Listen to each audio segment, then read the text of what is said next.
¿Por qué? Porque lo van a ver sí o sí, así sea radiólogo, anatomopatólogo, lo vas a ver. La artritis reumatoide es una enfermedad, se puede decir común en nuestro país y en el mundo, ¿ya? Y tienen que tener como médicos el diagnóstico diferencial de otros tipos de artritis y de los que no son artritis también, ¿ya? Por eso es un tema y es muy amplio, así que ahora vamos a empezar por la parte quizás menos divertida de la artritis reumatoide para ustedes, y para nosotros, los especialistas, es divertido, ¿ya? Porque vamos a ver cómo se produce la artritis reumatoide, ¿ya? Entonces, la artritis reumatoide, la fisiopatología es bien compleja, pero se los voy a hacer como un libro de Coquito para que puedan entender, pero solo para que puedan entender, porque el examen sí va a venir así un poco complicado. ¿Ya? ¿Qué es la artritis reumatoide? La artritis reumatoide es una enfermedad inflamatoria sistémica.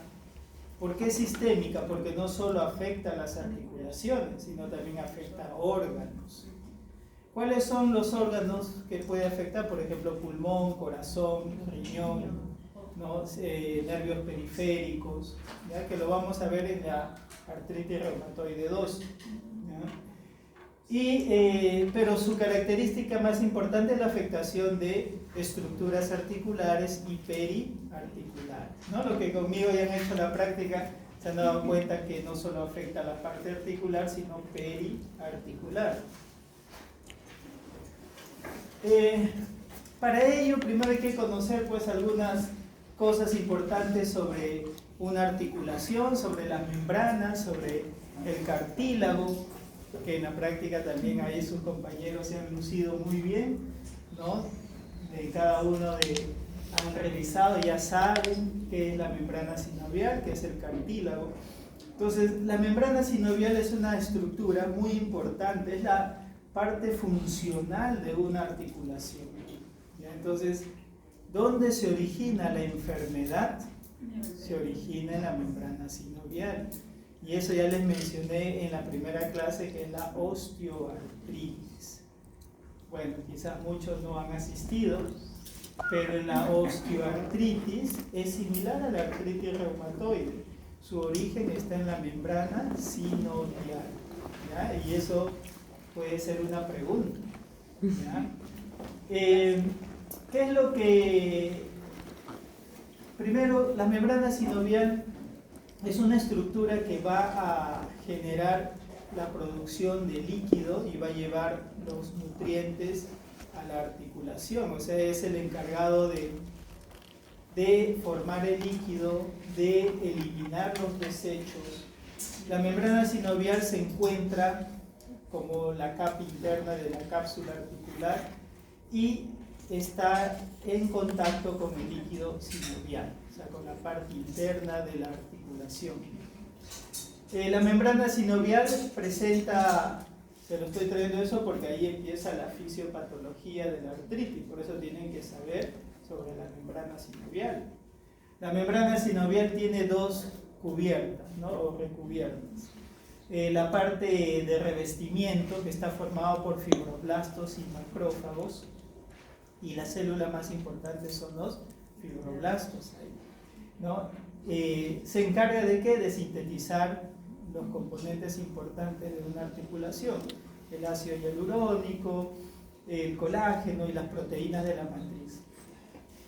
Y en el estroma está formado por el tejido conectivo laxo, y ahí van a encontrar los vasos sanguíneos, los nervios, los capilares fenestrados, y el encargado de transportar oxígenos y nutrientes, ¿ya? Entonces, no se olviden de los fibroblastos, porque ahí los fibroblastos son las células más importantes en el inicio de la enfermedad, ¿ya?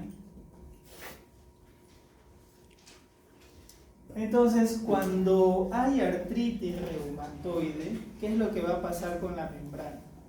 La membrana se va a aumentar de cantidad de células, ¿no? De tamaño. porque va a haber un aumento, una hiperplasia de la capa pues, limitante de los sinoviocitos. No hay sinoviocitos B, sinoviocitos A. El B, ¿cuál es el B? Fibroblastos, ¿no? Entonces, los sinoviocitos tipo B o fibroblastos se van a multiplicar. Ahí les traigo una imagen. Va a haber un aumento del infiltrado de células mononucleares, ¿no? Neovascularización y también un aumento del tejido adiposo, ¿no?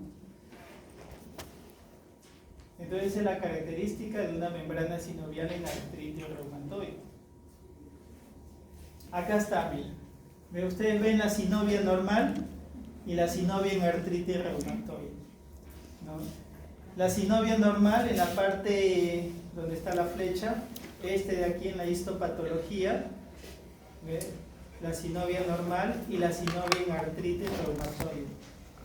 En la parte superior, en la articulación, como ustedes ven, ¿no? Acá esta línea que es la sinovia, ¿no? Normal, y mire, ve en la artritis reumatoidea.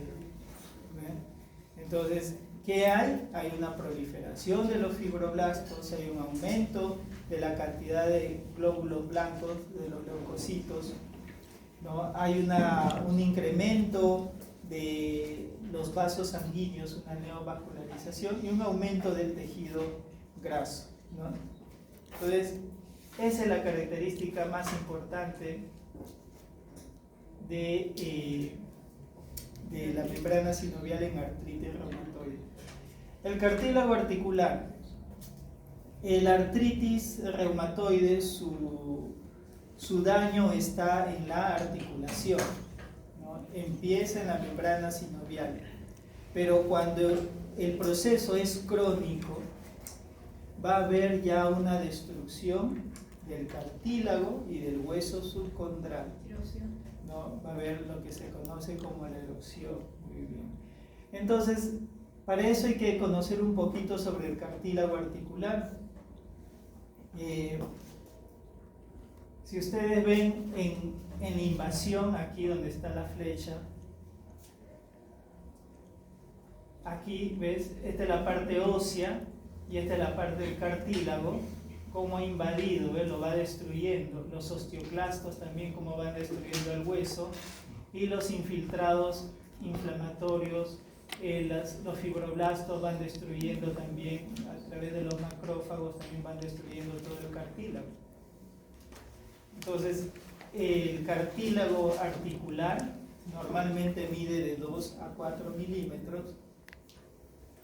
Sirve para resistir el impacto, ¿no? Que hay en la actividad de la vida diaria, ¿no? Absorbe, evita que el impacto sea mayor sobre el hueso subcondral.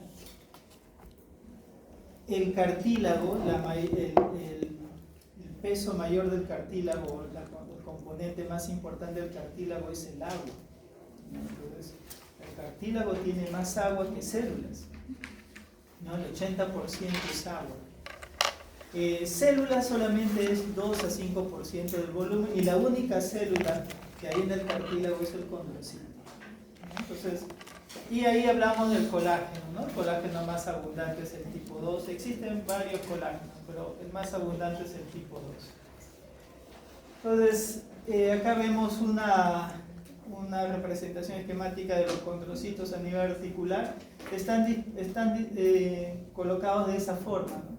Algunos horizontal, otros vertical, ¿no? Pero esa es su estructura, y el colágeno es el que da el soporte, el sostén a los condrocitos para mantenerlos en esa posición. Todo eso se destruye en la artritis reumatoide, pero también en la osteoartritis. Ya en la osteoartritis. ¿Ves que la osteoartritis ya no se llama artrosis, ¿no? Solamente se llama artrosis cuando ataca la columna. Ahí sí está bien dicho, espondiloartrosis. Las articulaciones, como su compañero hoy día en la práctica muy bien ha leído, estudiado, ¿no? son de dos tipos, depende de la estructura y depende de la función. No, pero las articulaciones son lo que nos permiten el movimiento. Por eso que cuando la artritis reumatoide ataca una articulación, el paciente pierde movimiento. Entonces ustedes no se van a olvidar de esta clase cuando digan, doctor, yo sé que este paciente tiene artritis porque pierde el movimiento. Entonces si ustedes ven un paciente que viene y no puede ni moverse, todo tieso, tienen que pensar en artritis reumatoide.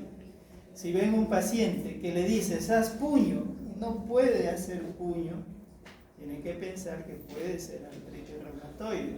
Hoy día hemos visto diagnóstico diferencial, no podía hacer puño, ¿no? Esa paciente, pero no era artritis reumatoide, tenía una tenosinovitis, ¿no? De los flexores palmares, por eso que no podía hacer puño. Entonces, eso le digo porque, como se dan cuenta, el diagnóstico de enfermedades reumáticas no es fácil, hay muchos diagnósticos diferenciales. Pero si ustedes encuentran una articulación hinchada, dolorosa y con limitación funcional, hay que pensar en artritis. Porque al atacar la articulación, el paciente pierde el movimiento. Entonces, de acuerdo a la estructura, hay dos tipos de articulaciones: las articulaciones sinoviales y las articulaciones sólidas, ¿no? Las sinoviales son las que atacan la artritis reumatoide. Entonces la artritis reumatoide va a atacar a una articulación sinovial, donde existe la cápsula, donde existe la membrana sinovial, ahí es donde va a atacar. Porque ¿dónde ataca la artritis reumatoide? ¿Dónde empieza la artritis reumatoide? En la membrana sinovial. ¿Y quién es la célula en la etapa inicial de la artritis reumatoide? En la producción del proceso inflamatorio, fibroblastos. Los fibroblastos. Fácil, esa está la clase. Entonces acá vemos pues las articulaciones sinoviales, las estructuras que ustedes ya habrán hecho en anatomía, fisiología. Ya para recordar nomás les he traído ello, ¿no? Como el tema es artritis reumatoide, la artritis reumatoide va a atacar generalmente a articulaciones diartrósicas, articulaciones que tienen mucho movimiento. Sin embargo, también puede atacar articulaciones con poco movimiento. ¿Ya? O sea, donde hay articulación sinovial, ahí va a atacar la artritis reumatoide. Entonces estos son los tipos de articulaciones Entonces, ¿dónde ataca generalmente la artritis reumatoide? Las articulaciones diartrósicas, que son las que tienen gran movilidad. Pero una característica de la artritis, su afectación, el cuadro clínico que ya vamos a ver en la segunda parte, es que suele afectar más articulaciones de las manos, ¿no? Pero en el adulto, en el joven, tercera edad, suele atacar articulaciones más grandes, las diartrósicas, hombro, rodilla, cadera. Por eso ustedes ven a un paciente de la tercera edad con una artritis de rodilla, de frente no van a pensar que pueda ser una artrosis o osteoartritis, ¿no?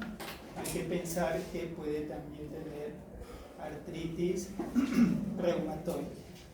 Que cuando hagamos el cuadro clínico, ahí se van a dar cuenta cuándo hacer el diagnóstico diferencial. Bueno, por ejemplo, acá vemos, ¿ves?, cómo se desorganiza una estructura cartilaginosa, ¿no?, cuando hay una afectación en el cartílago.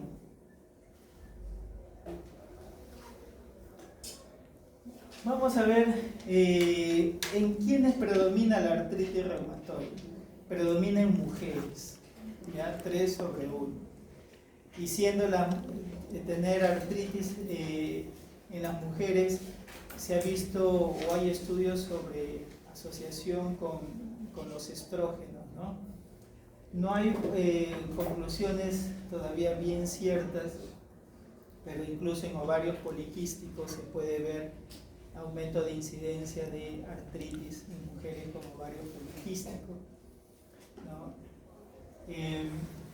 Lo que pasa es que los estrógenos pueden activar algunas células inflamatorias, pueden el cambio hormonal que ocurre puede generar alteraciones también en las células osteoclásticas, ¿no? Por ello es que mujeres con trastornos en el ciclo menstrual pueden tener más incidencia de artritis reumatoide. La prevalencia puede ser del 1% a nivel mundial. En América existe mucho artritis, en el norte de Europa también. ¿A qué edad empieza? Suele empezar a una edad temprana, ¿no? Predomina entre los 40 y 60 años, pero se puede ver a cualquier edad. Por eso ustedes saben que existe artritis en niños también, ¿no? Ahí ya se llama artritis idiopática juvenil. Ya no le llamamos artritis reumatoide, sino artritis idiopática juvenil. También en fumadores. ¿Ya? Yo tenía un caso, una señorita que venía peruana, que vive en Japón y fumaba a diario 1 o 2 cajetillas. No había antecedentes familiares de artritis, pero empezó a hacer una poliartritis, diagnosticada en Japón de artritis reumatoide. Vino acá a Perú y igual le diagnostiqué lo mismo, porque no creía tener la artritis, ¿no? Y era fumadora, ¿no? Que es un factor de riesgo para hacer artritis reumatoide, aumenta, ¿no? De 1.5 a 2 veces. También hay factores hereditarios, sí, la artritis reumatoide también tiene un factor hereditario, 2 a 3 veces más. Ahora, si mi mamá tiene artritis, ¿yo necesariamente voy a heredar artritis? No. Puedo heredar una de las difusas, ¿no? Lupus, ¿no? Sjögren. Tengo un caso así, por ejemplo, ¿no? En Lima, un paciente con dermatomiositis, el papá que ha hecho dermatomiositis hace un mes, pero yo a su hija la conozco desde que tenía 19 años y diagnóstico de esclerosis sistémica difusa. O sea, primero debutó la hija, pero tenía la carga genética del padre que ha hecho dermatomiositis, ¿no? Años después. Ahora, ¿por qué se produce la artritis? ¿Cuáles son los factores de riesgo para tener artritis? No hay un factor específico, pero el factor que se puede decir más prevalente son las infecciones. ¿Por qué creen que sean las infecciones? Porque afectan el sistema inmunológico, ¿no? Los factores ambientales, el tabaco altera el sistema inmunológico, tóxicos derivados del petróleo afecta el sistema inmunológico,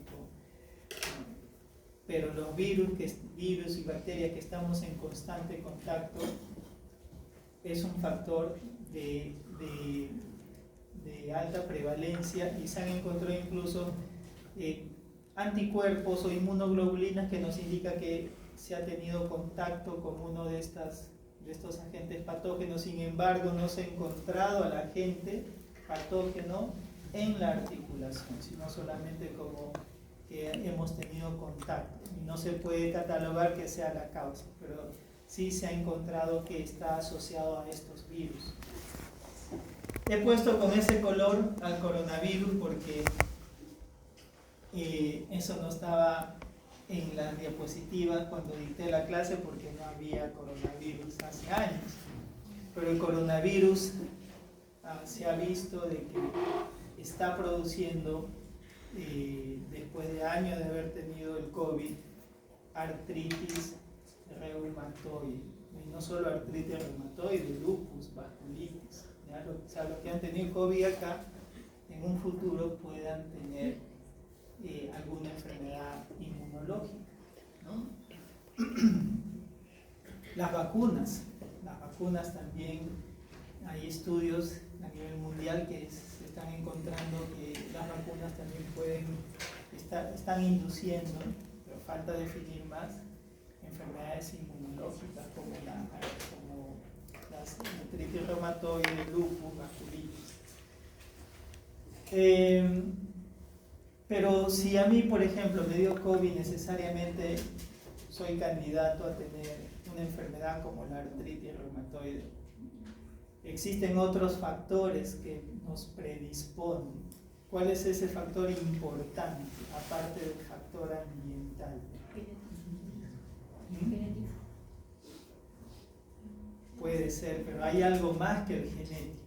¿El estilo de vida? Algo más que el estilo de vida. ¿La edad? ¿La edad? No, ese sí. ¿Factores ambientales? No, es Algo más que los factores ambientales, porque este es uno de los factores, ¿no? El factor inmunológico. Entonces, eso es lo que vamos a ver ahora. El factor inmunológico, a mí me puede dar COVID y todo, pero si mi sistema inmune está ordenado, está bien, no tiene ningún problema, obviamente lo más probable es que yo no haga enfermedad inmunológica. Pero si tengo la predisposición o tengo una alteración inmunológica, sí soy predispuesto, ¿ya? Entonces no se olviden, eso va a ser pregunta, ¿no? La artritis reumatoide tiene como factores importantes para su generación factores ambientales, factores inmunológicos. Son lo más importante. Genético es importante, pero no lo más importante, ¿no? Debo tener una alteración inmunológica y un factor externo me puede activar mi sistema inmunológico. Los factores genéticos, ¿no? Como mencionaron, está asociado a los antígenos de histocompatibilidad DRB1. Esos DR4, DR1 son los más frecuentes, ¿no? Pero existen varios. Cada país tiene sus DR, digamos, ¿no? Que son sus características genéticas. ¿Y por qué? Porque saben que el HLA participa en la presentación de antígenos, ¿no? Entonces, participa en la presentación de antígenos a los linfocitos y los linfocitos se activan, ¿no? Generando todo ya el proceso de la cascada inflamatoria. Y los linfocitos T, ahí le he traído eso que dice, reconocen los péptidos citrulinados acoplados a las moléculas de R. Entonces, en la artritis reumatoide van a ver principalmente dos moléculas que se van a reconocer los linfocitos T. La fracción FC de la inmunoglobulina G y los péptidos citrulinados, ¿no? ¿Qué son péptidos citrulinados, no? Son proteínas que han sido citrulinadas, o sea, han sido cambiados de los aminoácidos, ¿no? Hay un cambio de aminoácidos, eso se llama citrulinización o deiminización. Y ahora lo vamos a ver luego. En la patología articular, entonces ustedes lo que van a encontrar es una sinovitis. Entonces no se olviden, todo proceso inflamatorio tiene sinovitis. Entonces, ¿qué es la sinovitis? A ver, en la práctica, ¿quién habló de sinovitis? ¿Se acuerdan qué es la sinovitis? Es el proceso inflamatorio de la membrana sinovial. ¿Y cuál es la característica de la sinovitis? En la artritis reumatoide, eso le va a preguntar. Hiperplasia de los fibroblastos, ¿no? ¿Qué más? Aumento del número de células inflamatorias, que son los leucocitos, los macrófagos, una neovascularización y aumento del tejido adiposo, ¿no? Ahora, en la artritis reumatoide, todos los pacientes van a tener sinovitis. Si no, no es artritis reumatoide. ¿Ya? Si ustedes no encuentran sinovitis, no es artritis. ¿Ya? Pero doctor, la sinovitis se diagnostica con biopsia, no le va a hacer biopsia. Y ahora van a ver que en el cuadro clínico y en el diagnóstico, ¿no? Ahí se van a dar cuenta cuando una articulación tiene al ojo, digamos, sinovitis, ¿no? Y ya se puede utilizar otros métodos como la ecografía para ver la sinovitis. Ya vamos a ver que uno de los mejores métodos para diagnóstico de sinovitis es la ecografía. ¿Ya ves? La ecografía está de moda en reumatología.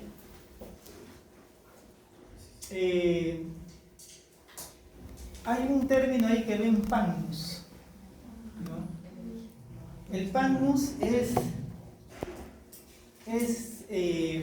acá está en la imagen para que lo puedan entender. Ahí está, ¿no? Y el pannus es la proliferación de los fibroblastos con invasión de la parte cartilaginosa, invasión de la parte ósea. Cuando invade la membrana sinovial, el hueso y el cartílago, eso se llama pannus. ¿Ya? Entonces, una hiperplasia, un crecimiento de la membrana sinovial con invasión del hueso e invasión del cartílago. Esa es una fija. Estoy dando la fija, no se me quejen. Porque ese término pannus lo van a escuchar cuando hagan el internado, cuando rote medicina interna. Ahí los reumatólogos cuando pasen visita van a hablar de pannus.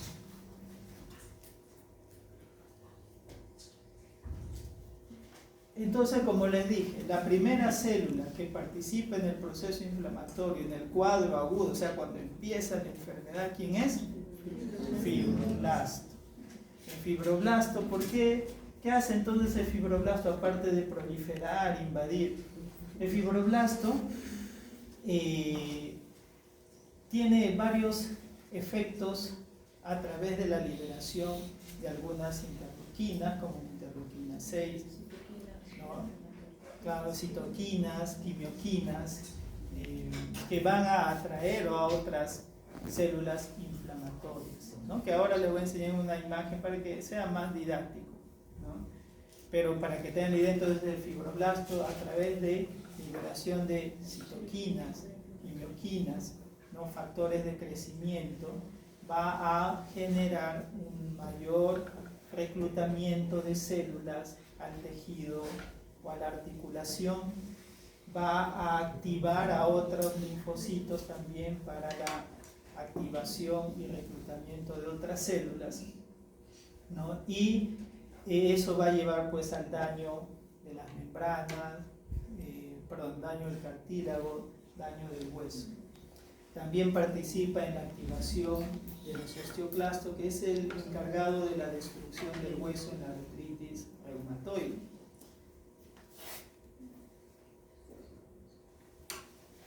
Entonces, como les dije, el otro factor importante en la artritis reumatoide, en la patogénesis de la artritis como factores desencadenantes de la artritis, es una alteración del sistema inmunológico, ¿no? Entonces, ¿qué se han encontrado? Se han encontrado presencia de linfocitos T autorreactivos, linfocitos B también autorreactivos. Los linfocitos T o B autorreactivos pueden estar presentes años incluso antes de que se presente la enfermedad, ¿no? Y estos linfocitos, los linfocitos T, como les dije, reconocen antígenos de la fracción FC de la inmunoglobulina, reconoce antígenos de esas proteínas citrulinadas, ¿no? Y por eso es que nosotros medimos esos anticuerpos, porque se crean autoanticuerpos contra esas porciones, contra el FC de la inmunoglobulina, contra esas proteínas. Dentro de esos dos antígenos, las proteínas citrulinadas son los antígenos más específicos para el diagnóstico, ¿no? Que ya lo vamos a ver en el diagnóstico. Se van a formar inmunocomplejos, los anticuerpos más los antígenos van a formar inmunocomplejos, que eso va a traer más células inflamatorias, ¿no?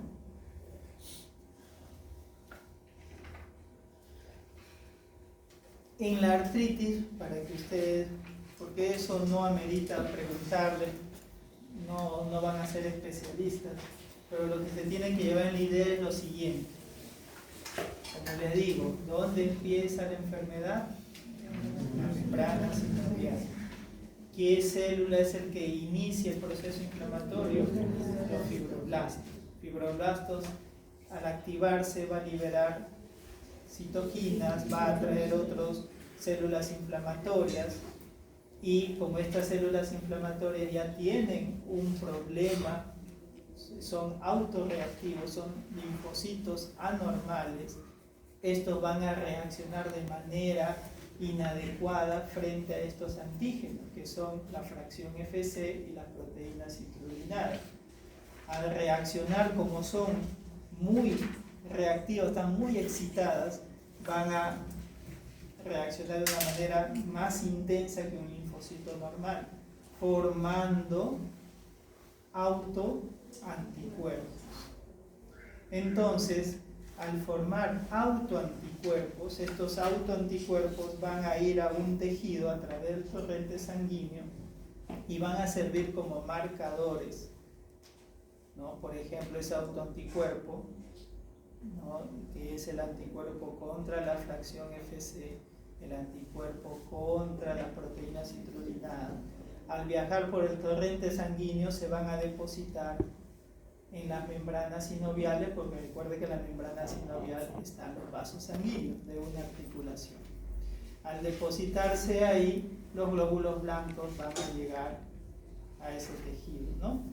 Por eso es que van a participar varias células. Las células T de memoria, ¿no? Van a participar las células helper, ¿no?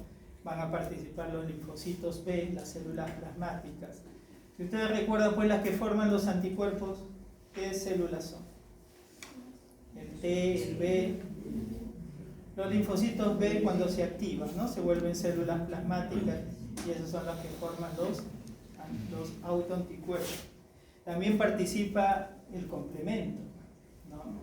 El complemento, que es un mecanismo de defensa también, ¿no? Cuando hay un proceso inflamatorio hay consumo del complemento, se activa el complemento para alterar las membranas celulares, ¿no? Activar a los macrófagos. Entonces, en el proceso inflamatorio, lo otro que se debe llevar acá es que, aparte de que participan las células inflamatorias, linfocitos T, linfocitos B, las células plasmáticas, los macrófagos, también entran mucho acá las citoquinas, que son ya los productos de la activación de los linfocitos y de los macrófagos, ¿no? Las citoquinas van a encontrar, cuando lean los libros, un montón de citoquinas. Sin embargo, hay citoquinas más importantes, ¿no? En el inicio, en el proceso de la artritis, ¿no? Como por ejemplo la interleuquina 1, bueno, beta, y el factor de necrosis tumoral alfa. Estos dos son los que permiten de que el proceso se haga crónico. Los macrófagos, al activarse, no van a liberar estas sustancias, interleuquina 1, beta y factor de necrosis tumoral alfa, y estos van a activar a genes que generan un cuadro inflamatorio, por eso son proinflamatorios. Y así es una cascada, estos van a activar a los linfocitos T y sucesivamente. Entonces, vamos a ver acá. Como les dije, ¿no? Acá le voy a señalar con la flechita. ¿Este qué es? ¿Ven la flecha, no? Ya. ¿Qué es esta fila de células? Fibroblastos. ¿Ah? Fibroblastos. La membrana sinovial. ¿Normal o patológica?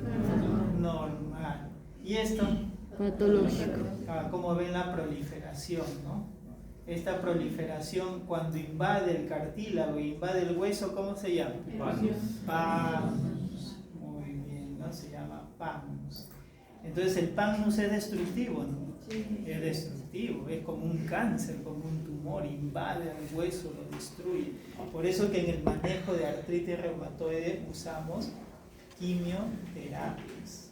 Ya ese es el traje. Ustedes van a ver la cajita, dice quimioterapia, ¿no? Porque el mecanismo es igual, quiere destruirte, quiere matar, pero como vivimos sin hueso, vivimos con un hueso lesionado, por eso es que sobrevivimos, pero es el mismo mecanismo. Entonces, ¿esto qué va a generar? Va a generar que los fibroblastos, cuando se multiplican, van a comenzar a liberar interleuquinas, liberar quimioquinas, liberar otras sustancias proinflamatorias, ¿no? Que va a generar que atraigan células, ¿no? Me olvidaba comentarles que en el líquido sinovial, porque en este espacio que ustedes ven, por ejemplo, esto que está aquí, ¿qué es? La cápsula articular, ¿no? Que es un tejido un poco más fibroso, ¿no? Y en la parte interna, que no está dibujado, pero en la parte interna está esto, ¿no? Así como ven acá, ¿no? La membrana sinovial. Y esto correspondería al líquido sinovial. Ustedes están viendo ahí el líquido sinovial, la parte blanca del líquido sinovial.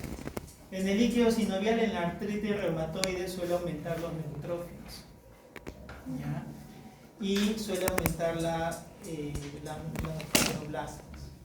Entonces, como les dije, las células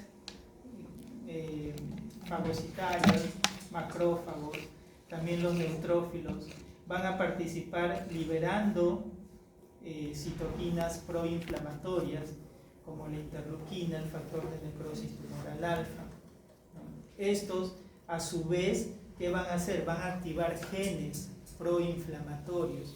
Entonces van a hacer que otras células, como los linfocitos T, las células dendríticas, los osteoclastos, se activen y comienza, por ejemplo, el osteoclasto, ¿por qué hay erosión ósea?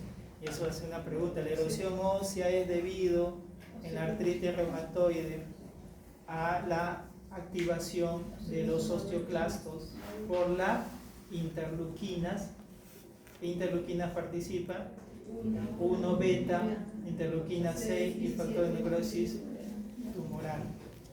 Entonces, esas tres cositas nomás deben aprender. ¿Para qué más? No van a ser especialistas, pero cuando se les pregunte, ¿no? Las interleuquinas que participan en el inicio de la artritis reumatoide y en la perennización del proceso crónico, interleuquina 6, 1 beta, ¿no? Y el factor de necrosis tumoral alfa. Ellos activan a los osteoclastos produciendo las erosiones. Pueden activar otros genes proinflamatorios activando a las células, a los linfocitos T. Y cuando se activan los linfocitos T, ellos van a seguir produciendo lo mismo, ¿eh? Van a producir factor de necrosis tumoral alfa, los cuales van a activar a macrófagos, ¿no? A células dendríticas, y el linfocito T va a activar al linfocito B, y el linfocito B se va a transformar a células plasmáticas, y las células plasmáticas va a formar los anticuerpos, ¿no? O los inmunocomplejos. Ese es el mecanismo así de simple, porque de verdad que es bien complicado. Existen otras interleuquinas, interleuquina 17, interleuquina 23, ¿no?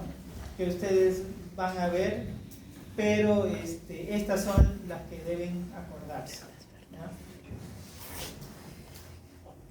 La interleuquina 6, como ves, es bien importante, ¿ves? Porque participa en la activación de otras células, igual que el factor de necrosis tumoral alfa y la interleuquina 1 beta. Eso le va a preguntar, ¿no? ¿Cuáles son las interleuquinas que participan? Es fácil, va a estar este tema de artritis. Bueno, eso es todo.